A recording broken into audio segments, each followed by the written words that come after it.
According to Ukrainian authorities, so far in July, the Russian Federation has launched at least 5,183 long-range munitions against Ukraine, including a record number of 728 long-range drones on 9 July. In recent weeks, the capital city of Kyiv and the historic port city of Odessa have been especially heavily impacted by the daily attacks involving massive swarms of hundreds of drones and dozens of missiles. And while frontline areas of Kherson, Zaporizhia, Sumy, Kharkiv, Dnipropetrovsk, and Donetsk regions of Ukraine remain particularly dangerous for civilians, nowhere is safe in Ukraine. Over the last few weeks, civilian casualties and damage to civilian infrastructure have also been reported in western Ukrainian regions of Lviv, Volyn, Chernivtsi, as well as in Lutsk and Ivano-Frankivsk, with the last two cities reportedly experiencing their heaviest aerial attacks of the war.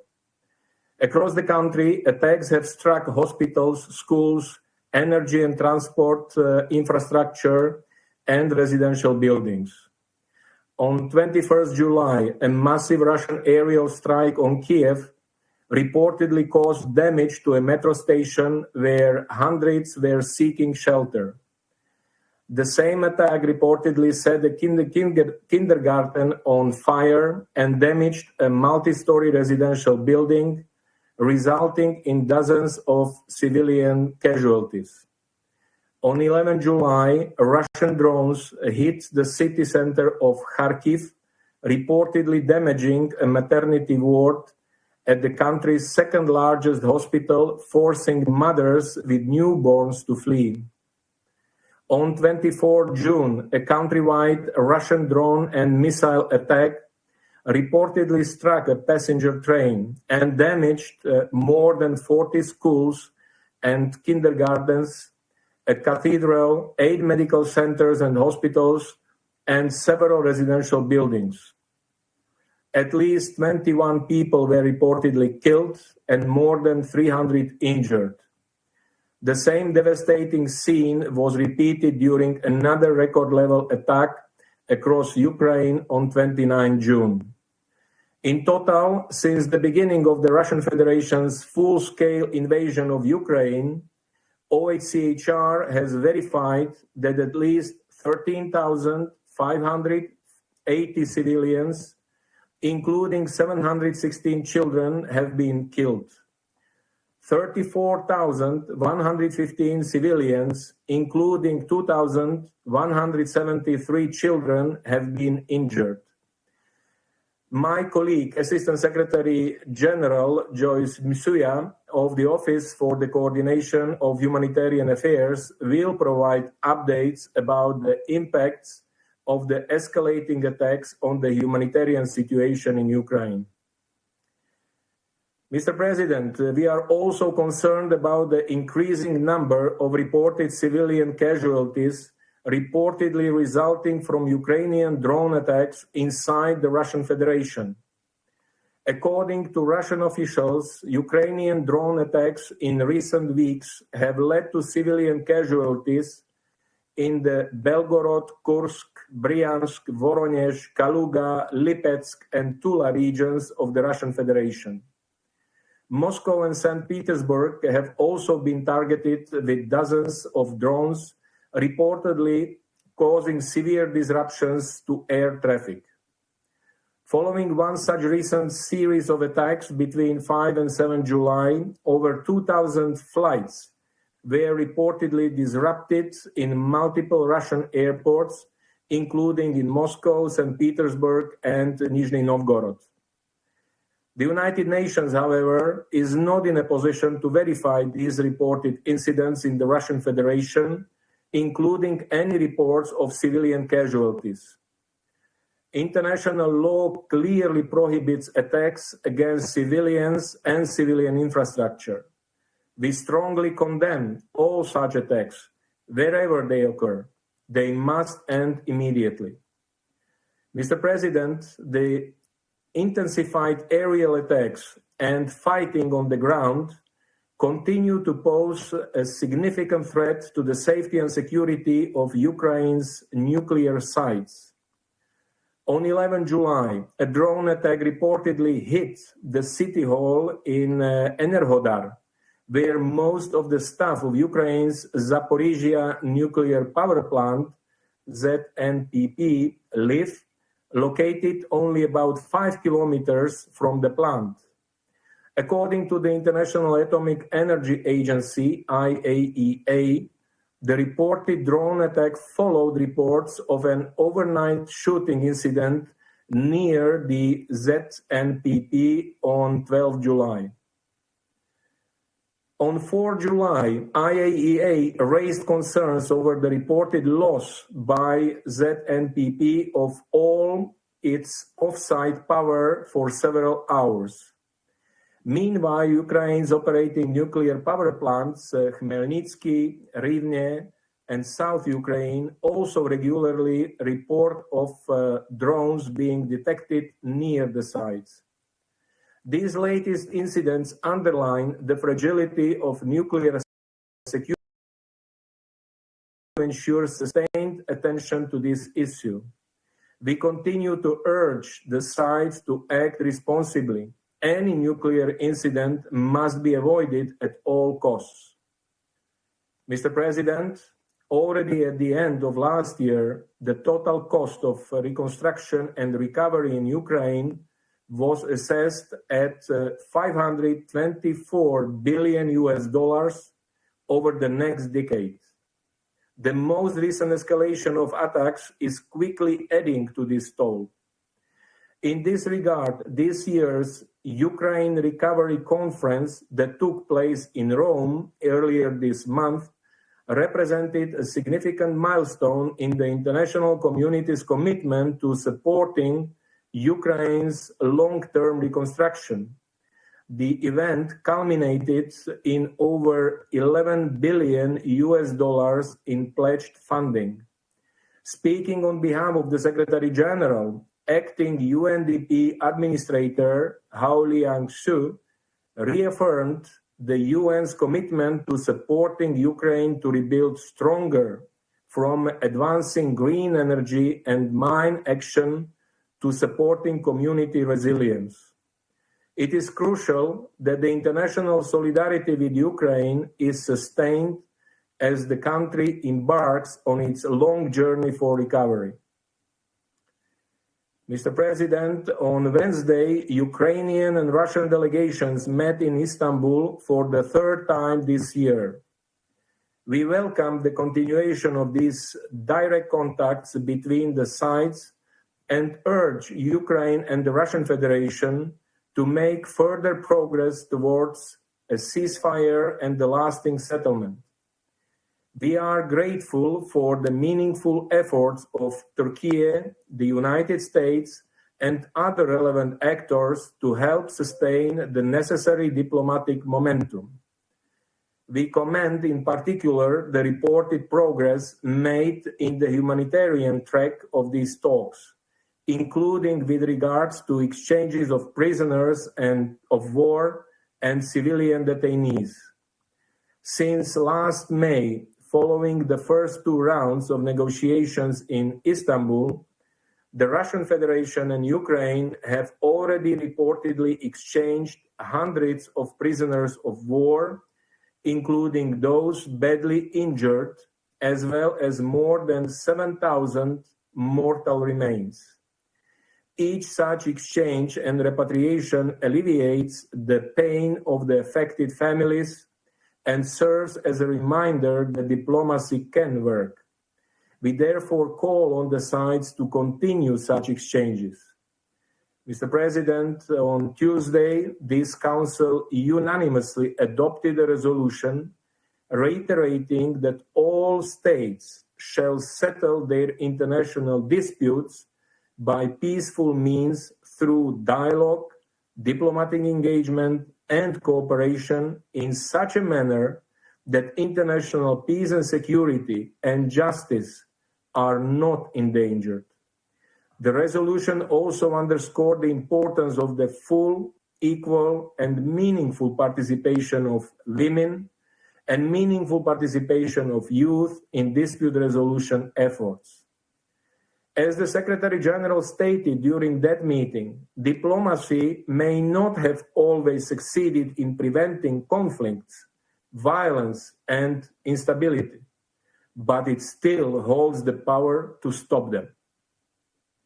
With this in mind, and recalling the Security Council Resolution 2774 of 2025, adopted in February, it is crucial that the momentum of the ongoing diplomatic contacts is not only sustained, but reinforced by genuine political will to make tangible progress towards ending the current dangerous cycle of escalation as soon as possible. The heartbreaking and rising human toll of the past nearly 3.5 years of war underscores the urgency of a complete, immediate, and unconditional ceasefire as the first step towards a just and lasting peace. A peace that is in line with the UN Charter, international law, and relevant UN resolutions, and that respects the independence, sovereignty, and territorial integrity of Ukraine within its internationally recognized borders. We remain ready to support all meaningful efforts to this end. Thank you. I thank Mr. Jancha for his briefing. I now give the floor to Madame Joyce Msuya. Thank you, Mr. President. Thank you for the opportunity to brief the Council once again on the humanitarian situation in Ukraine, along with Assistant Secretary General Jenka. Since our last update to this Council on 20 June, the humanitarian situation in Ukraine has continued to deteriorate sharply. Over the past week, renewed waves of missile and drone strikes have devastated lives and infrastructure across multiple regions, as already outlined by Assistant Secretary General Jenka.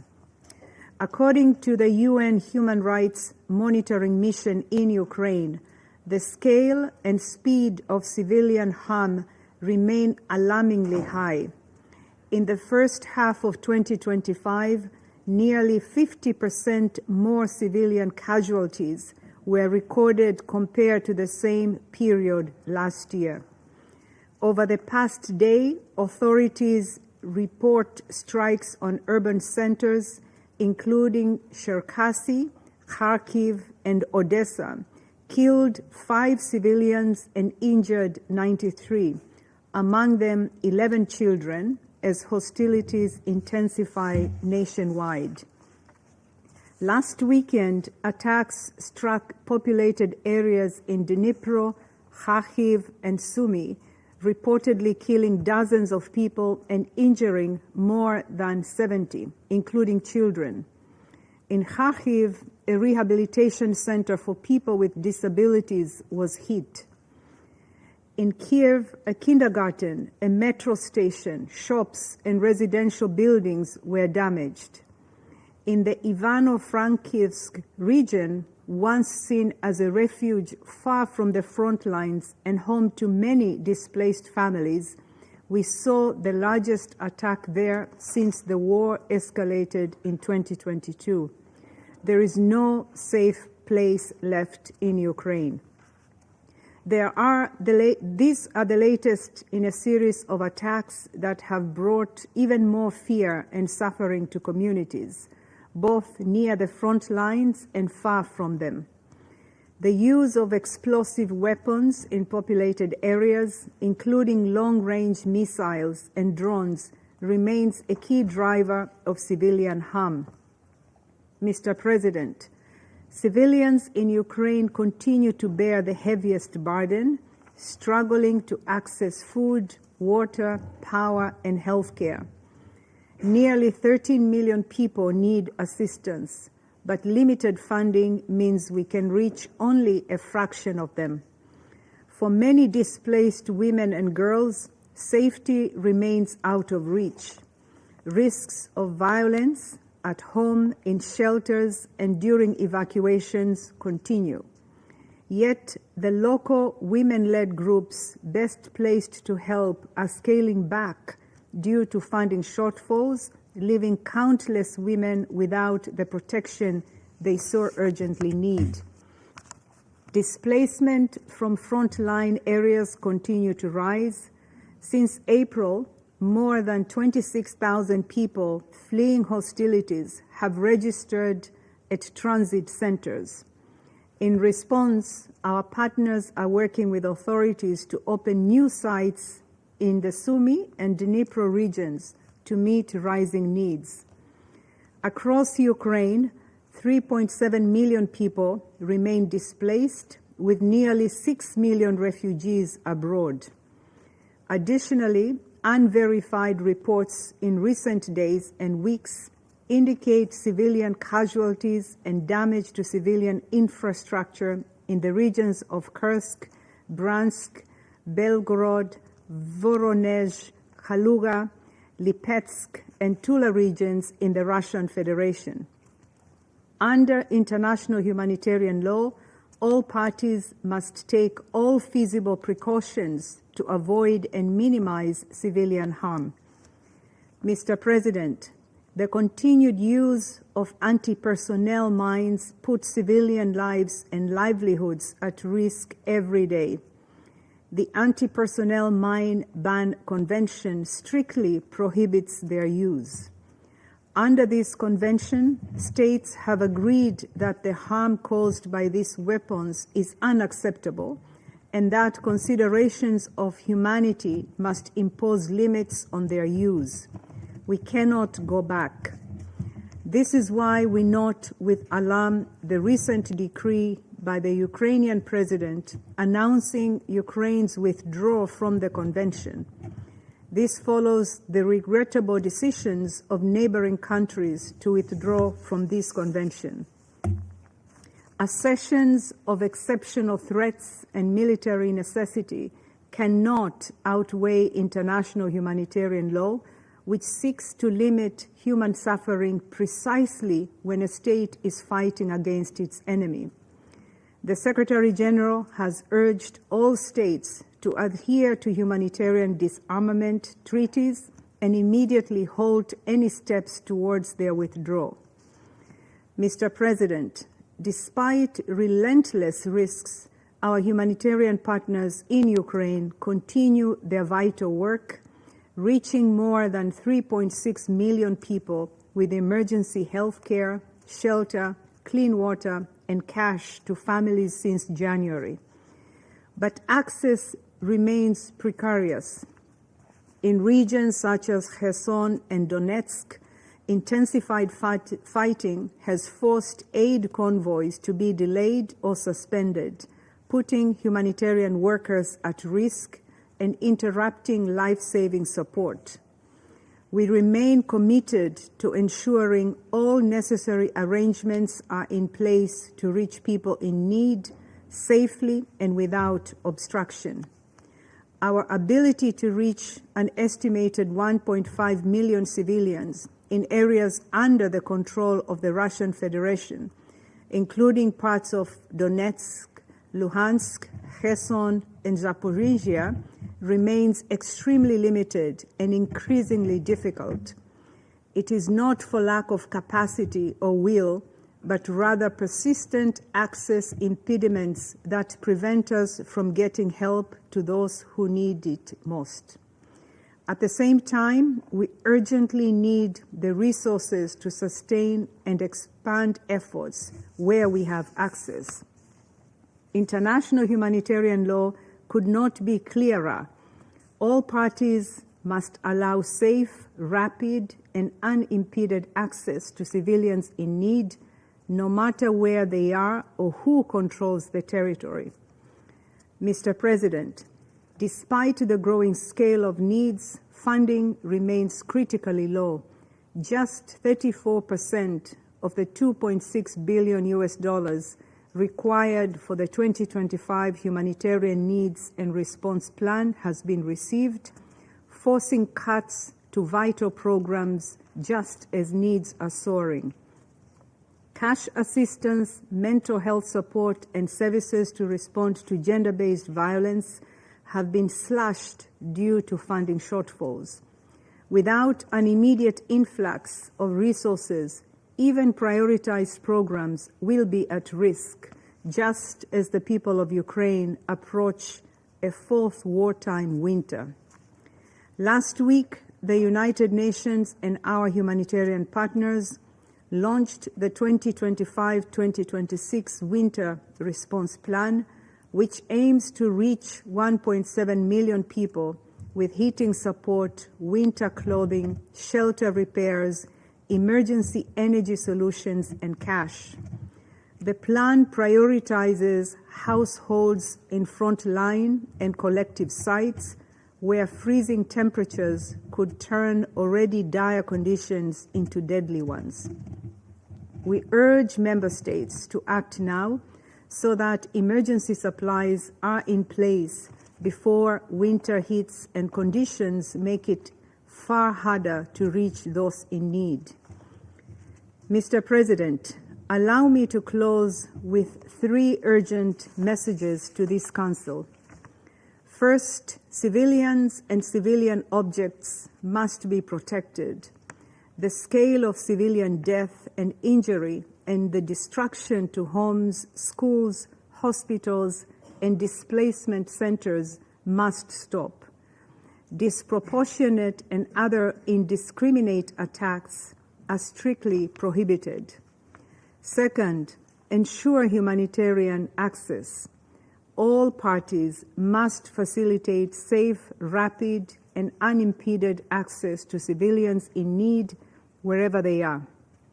The Council and all member states must exert their influence to ensure civilians are protected and humanitarians can reach those in need. Third, support the response. Ukrainians cannot afford delays or donor fatigue. Every contribution counts. Mr. President, this war continues to inflict suffering on a staggering scale. The trauma is daily, the destruction is widespread, and the resilience of civilians is being pushed to its limits. But our commitment to assist them must not waver. Thank you. I thank AST Masuya for her briefing. I now give the floor to those council members who wish to make statements. And to begin with, I give the floor to the representative of Slovenia. Thank you very much, Mr. President. I would like to thank Assistant Secretary General Masuya and Assistant Secretary General Janša for their insight and contribution to today's discussion. And I welcome representative of Ukraine in the chamber. Mr. President, today's briefings painted a comprehensive picture of the latest developments on the ground, and the picture is grim. Civilian casualties are on the rise. Homes, schools, and hospitals continue to be destroyed. To top it all, there is no end in sight to all the death and suffering. Since the beginning of the year, Russia has been escalating its aggression. By March, Russia was launching more than 1,000 drones and missiles per week, terrorizing Ukrainians in their homes and shelters night after night. This month, the attacks have been particularly destructive. They culminated on the 9th of July, when Russia launched its largest ever aerial attack, using more than 700 drones and missiles. This vividly illustrates the accelerating pace of the escalation. This month alone, Russia has launched more than 5,000 drones and missiles. The ramped-up aerial attacks have a devastating impact on the civilian population, as we heard. As the briefers pointed out, the numbers of civilians killed or injured have been rising sharply in the first half of 2025. In fact, June was the deadliest month for Ukrainian civilians in 3 years. In addition to all this, civilians across Ukraine are each day exposed to arbitrary detentions, torture, executions, and sexual violence. These acts are an obvious violation of international humanitarian law. Slovenia condemns the aggression and the latest escalatory steps, Mr. President. Slovenia welcomes all diplomatic efforts toward a just and lasting peace in Ukraine, including the latest meeting between the two countries held last Wednesday. We welcome the agreement on the POW exchange in this regard. However, the outcomes of both previous and recent talks remain insufficient. Instead of genuine peace talks, we are witnessing a surge in drone production. Instead of respect for international law, more and more armaments are being procured, including from countries under UN sanctions. Instead of reuniting families, Ukrainian children remain displaced and deported. Instead of a ceasefire, Ukrainian cities continue to burn. Mr. President, we are in a desperate need of a change of pace. We need action to prevent further civilian deaths and finally make a decisive step on the path to peace, as implored by this Council last February. For months, we have listened to pleas of members of this Council for ceasefire. To little avail. Enough time has passed. This Council needs to act. We need a ceasefire resolution. I thank you. I thank the representative of Slovenia for the statement, and now give the floor to the representative of Denmark. Thank you, Mr. President. And I would also like to thank Assistant Secretary Jenča and Assistant Secretary General Masuya for their briefings. Colleagues, we are once again gathered in this chamber to address Russia's ongoing illegal war of aggression against Ukraine. A war that continues to escalate in intensity as the Russian Federation persists in its aggression against its sovereign neighbor with increased ferocity. Mr. President, allow me to make 3 key points. First, in recent weeks, we have witnessed the most severe attacks against civilians across Ukraine in over 3 years. A relentless and sustained Russian blitz of drones, missiles, and bombs has inflicted death, destruction, and despair. Kyiv has been subjected to intense overnight missile and drone attacks. Since then, several other regions, including Dnipro, Kharkiv, Kherson, Odessa, Sumy, and Vinnytsia, also came under heavy attack. Deliberate assaults continue to be launched against civilian targets, from residential blocks and hospitals to shopping centers and other critical infrastructure. Nowhere is safe for Ukraine's civilians. In the last week alone, at least 20 civilians have been killed and more than 100 injured, including several children. Russia's claim that its armed forces only attack military targets is nothing more than this distortion of the truth. The reality on the ground tells a different story, as we also just heard from Assistant Secretary General Masuya. This is in clear violation of international humanitarian law and constitutes a callous disregard for civilians. Second, Mr. President, Russia's disregard for international law is having an outside impact on children who suffer some of the gravest consequences. For 3 consecutive years, the Russian armed forces have been listed in the annex of the Secretary General's annual report on children in armed conflict for committing grave violations against Ukrainian children. From the latest report, we have learned that Russia's actions in the past year have reached new levels of brutality. In addition to the unlawful abduction of thousands of Ukrainian children, Russian forces killed and maimed 671 children, according to the report. They also attacked over 500 schools and more than 300 hospitals. This marks a 60% increase in child casualties and a staggering 150% increase in attacks on schools and hospitals compared to 2023. We recall that civilian objects are protected under international humanitarian law and must not be targeted. Denmark fully supports the Secretary General's call for Russia to immediately cease all violations against children. We urge Russia to take concrete steps to prevent further violations by developing and implementing a joint action plan with the United Nations. Third, Mr. President, Russia's senseless, full-scale aggression continues in its fourth year. It must come to an end. For months, Ukraine has been ready to agree to an unconditional 30-day ceasefire. We call on Russia to accept this offer without any delay. Such a response would reflect a genuine commitment to peace. While we welcome the agreement on new exchanges of prisoners of war reached in Istanbul this week, we cannot ignore that the Kremlin continues to pursue its illegal and brutal full-scale invasion of Ukraine.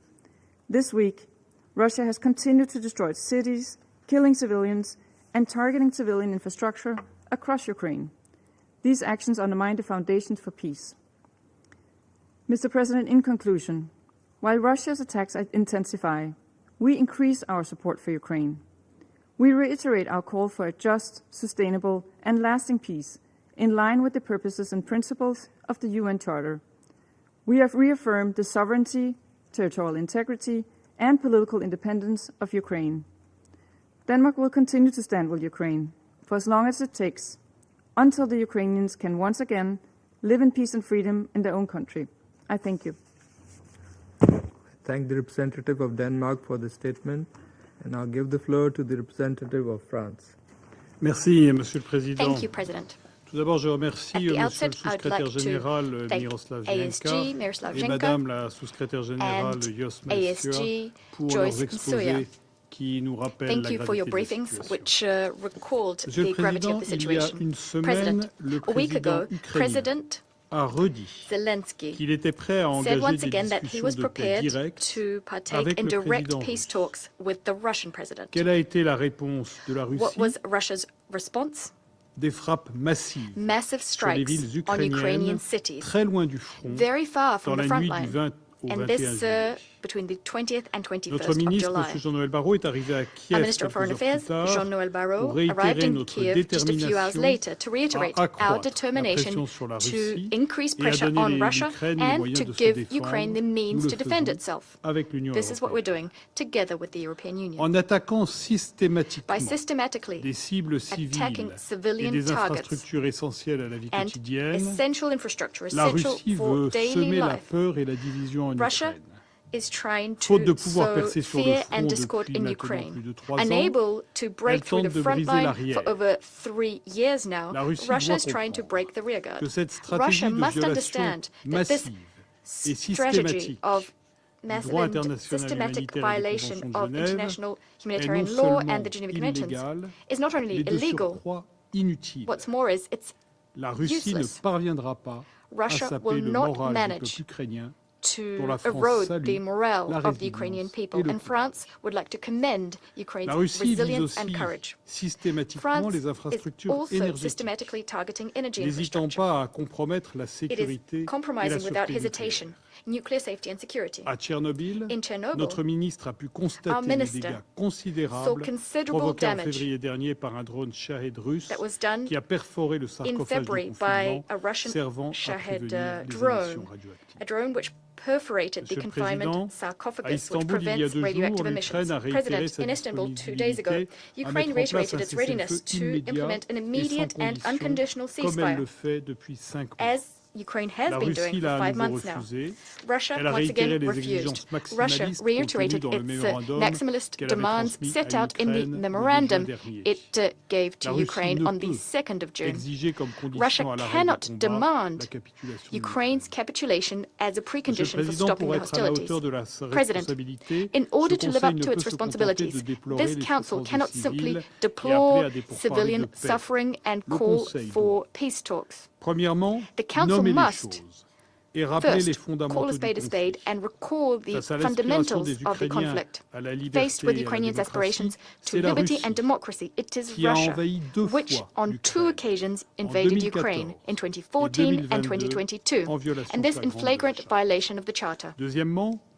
Second, The Council must condemn violations of international humanitarian law and human rights law, violations committed by Russia. We must call on it to put an end to this. Indiscriminate attacks against civilians constitute war crimes. Third, the Council must address its appeals to Russia, its appeals for an end to the fighting. It is Russia which can immediately put an end to this war of aggression and accept a ceasefire. Fourth, we must tirelessly recall that peace, in order to be lasting, must respect international law. Negotiations will only be effective if Russia accepts these negotiations in good faith and if it agrees to respect the independence, the sovereignty, and the territorial integrity of Ukraine. Ukraine's future security must be upheld. In the immediate future, there is a pressing need to call for a complete, immediate, and unconditional ceasefire. This is what Security Council Resolution 2774, which Russia voted in favor, calls for. It demands an end to the conflict as soon as possible. Let's respect it. I thank you. I thank the representative of France for the statement, and I'll give the floor to the representative of Greece. Thank you, Mr. President, and I thank Pakistan for convening this meeting. I would also like to thank Assistant Secretary General Yensa and Assistant Secretary General Musuyev for their briefings. Mr. President, since the beginning of this war 3.5 years ago, the collective voice of the international community has repeatedly condemned Russia's violation of Ukraine's sovereignty, independence, and territorial integrity, and has been calling on Russia to fully respect international law, the UN Charter, and relevant General Assembly resolutions. These calls were strengthened with renewed conviction since the launching of the US-led peace initiative. Sadly, as we have just heard from our briefers, the war is not ending. On the contrary, for yet another month, Russian forces have been attacking the cities of Ukraine, causing death and destruction. June has been the single deadliest month for Ukrainian civilians since at least May 2022, with the number of missiles and loitering munitions launched by Russia into Ukraine increasing tenfold from June 2024. Once more, the vulnerable, children, women, and the elderly are disproportionately affected, with 100 casualties among children alone. This trend has continued in July. These attacks have inter alia targeted energy infrastructure and disrupted power supply to the Zaporizhia nuclear power plant for the first time since December 2023, further endangering nuclear safety. We note with extreme concern that according to the WHO, nearly 40% of all attacks against healthcare facilities worldwide this year took place in Ukraine, causing casualties among medical personnel and patients. We are likewise concerned about reports on the use of chemical weapons on the battlefield. Greece joins the Secretary General in strong condemnation of the latest severe attacks by Russia against civilian population and infrastructure in Ukraine, and we also condemn any attacks against civilians which constitute blatant violations of international law, including humanitarian and human rights law. Mr. President, this year's annual report of the Secretary General on Children and Armed Conflict verified a 105% increase in grave violations against the children of Ukraine, identifying for the third consecutive year the Russian armed forces and affiliated armed groups as responsible for these violations.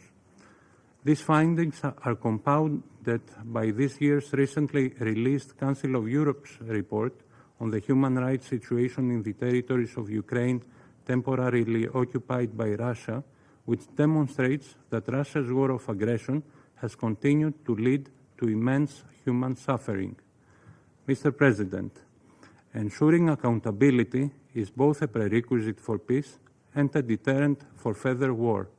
On that front, Greece welcomes the July 9th ruling of the European Court of Human Rights, in which the court held Russia unanimously accountable for flagrant and widespread abuses of at least 10 fundamental human rights in eastern Ukraine between 2014 and at least 2022. Greece also welcomes the signing of the agreement between the Council of Europe and Ukraine for the establishment of a special tribunal for the crime of aggression against Ukraine.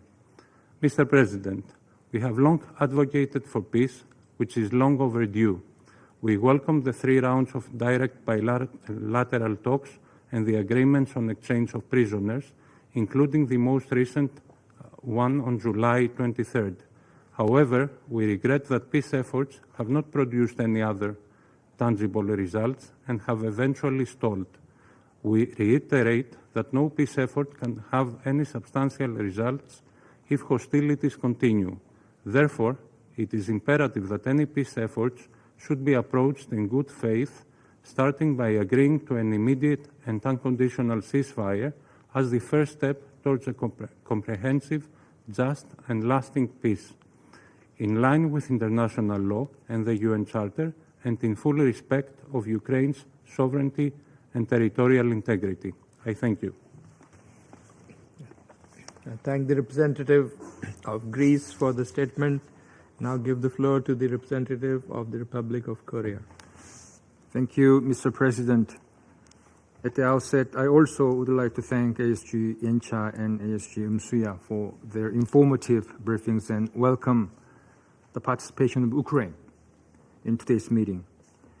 Mr. President, as the war in Ukraine stretches beyond 1,250 days, the human, moral, economic, and geopolitical costs of this aggression continues to mount.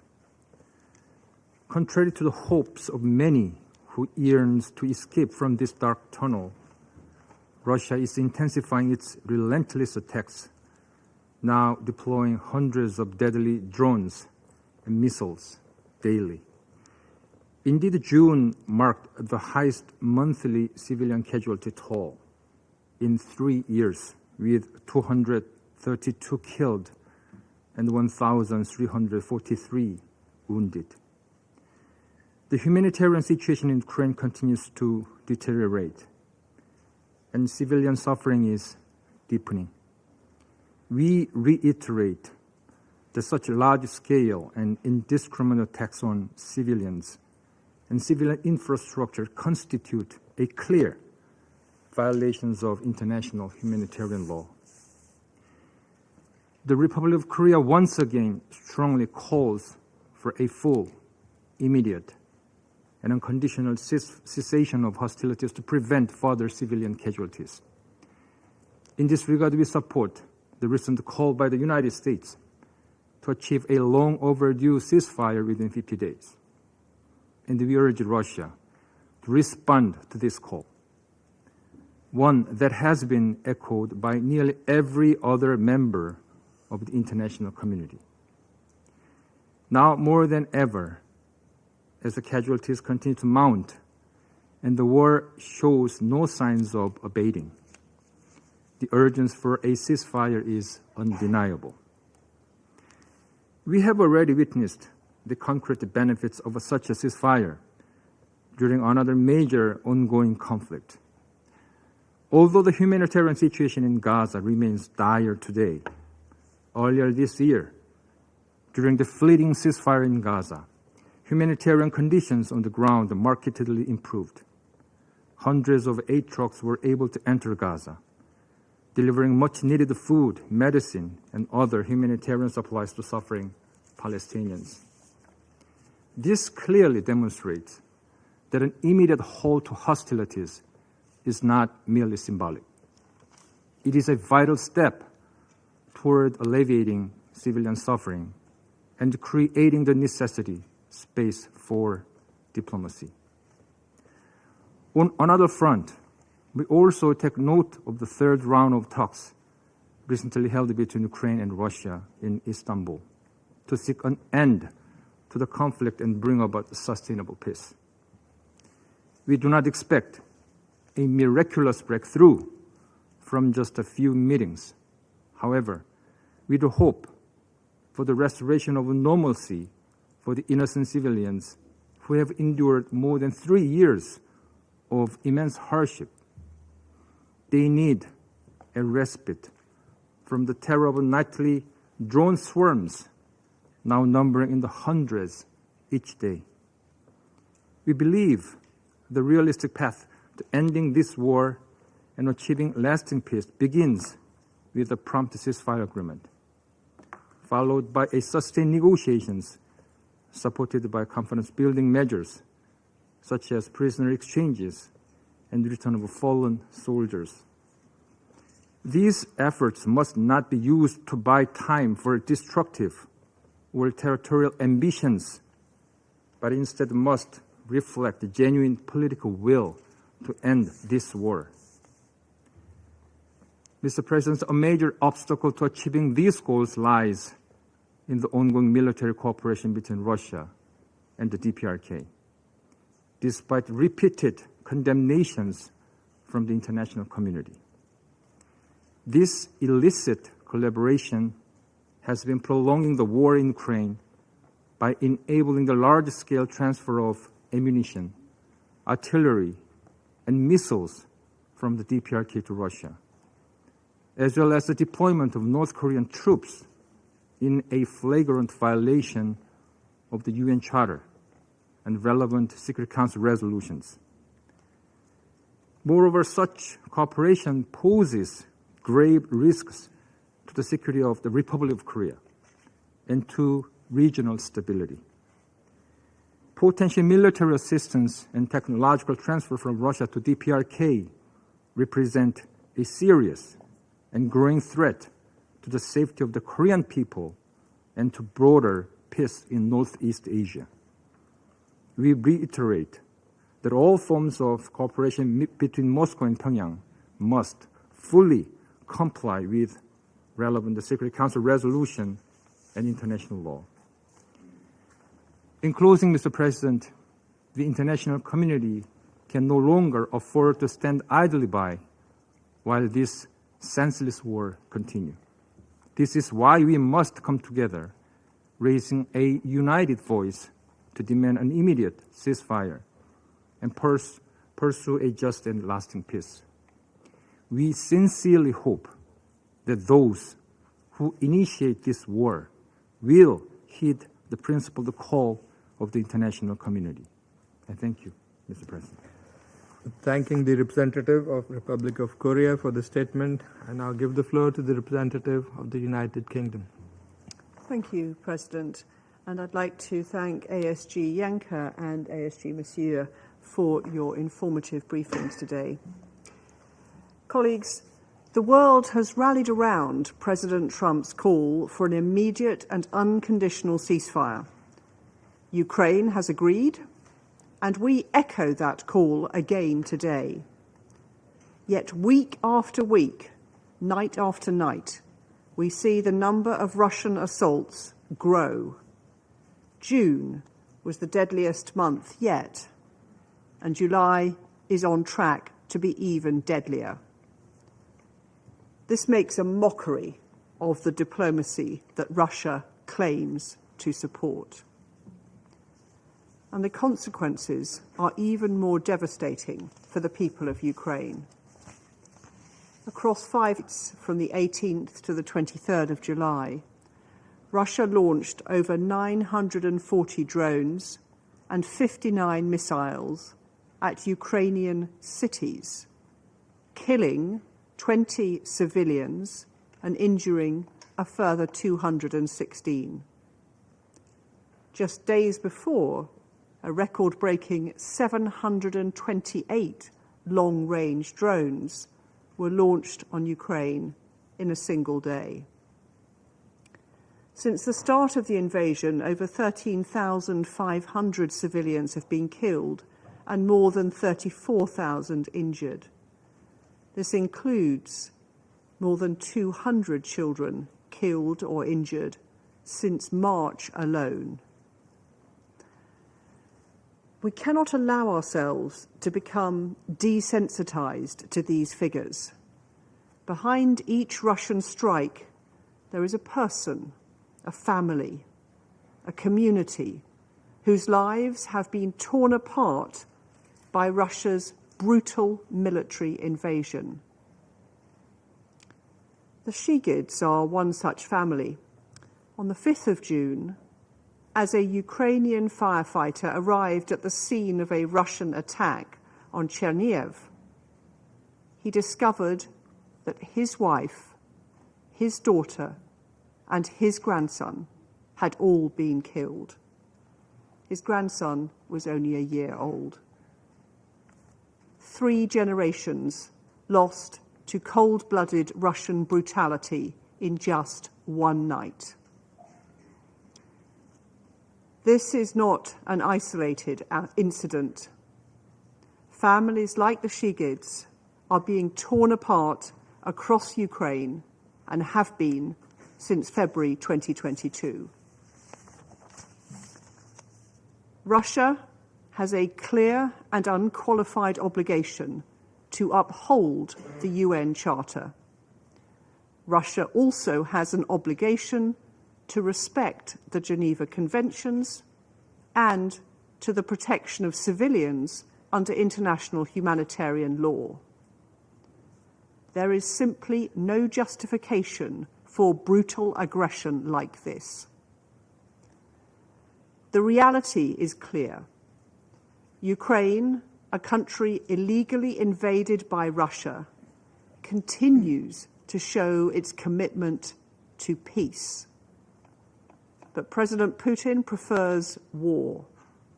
He is shunning diplomatic efforts made in good faith to bring an end to this horror, a horror of his own making. There is no ambiguity about what needs to come next. It is time for Russia to stop prevaricating and agree to an immediate and unconditional ceasefire as the first step towards a just and lasting peace. I thank you. I thank the representative of the United Kingdom for the statement. I now give the floor to the representative of Guyana. Thank you, Mr. President, for convening today's meeting. I would also like to thank Assistant Secretaries General Yencha and Masuya for the updates provided and for their work. In the 33 days that have elapsed since our last meeting on this topic, the situation on the ground has gotten considerably worse. The continuation of intense fighting in several regions and escalated attacks on civilian infrastructure continue to devastate civilian lives and drive displacement in Ukraine. Meanwhile, nuclear safety and security remain under threat, with the IAEA reporting yesterday that their team at the Zaporizhzhia nuclear power plant continues to hear shelling, explosions, and gunfire almost every day. Earlier this month, the site's training center was targeted in a drone strike, resulting in damage to its roof. Guyana deplores the ongoing attacks on or near nuclear power stations, given the risk of severe and indiscriminate harm that could result. We call on the parties to the conflict to eliminate such plans from their military strategies. Mr. President, we have been consistent in reaffirming full respect for the purposes and principles of the United Nations Charter and the territorial integrity and sovereignty of Ukraine. Likewise, we have also been consistent in calling for a peaceful end to this war. We welcome the talks that have taken place in Istanbul and join fellow council members in welcoming the recent agreement for another round of exchanges of prisoners of war. Nevertheless, we have noted that these periods of progress continue to be interrupted by increased attacks and heightened rhetoric. We urge the parties to ensure that progress is sustained by prioritizing the protection of civilians, fulfilling their international legal obligations, and ultimately agreeing to end this war peacefully and definitively. Guyana believes that many opportunities have been missed since the adoption of Resolution 2774 5 months ago, a resolution which, while not perfect, provided the first glimmer of hope since this conflict erupted. 5 months on, It appears as if the main obstacles standing in the way of peace are the absence of firm political will and an unwillingness to compromise and find common ground. Meanwhile, the civilian death toll continues to mount, and many more lives are devastated and put on pause. We call on the parties to engage in good faith and to bring an end to the suffering of the millions of men, women, and children. This includes those displaced from their homes and mourning the loss of loved ones in both Ukraine and Russia. Guyana further reiterates its call for the Russian Federation to immediately withdraw its military forces from the internationally recognized territory of Ukraine and to comply with its obligation under international humanitarian law to facilitate unhindered humanitarian access to those in need in the temporarily occupied territories. Mr. President, colleagues, it may be tempting, I'm sure, to imagine that one party will emerge victorious from this conflict.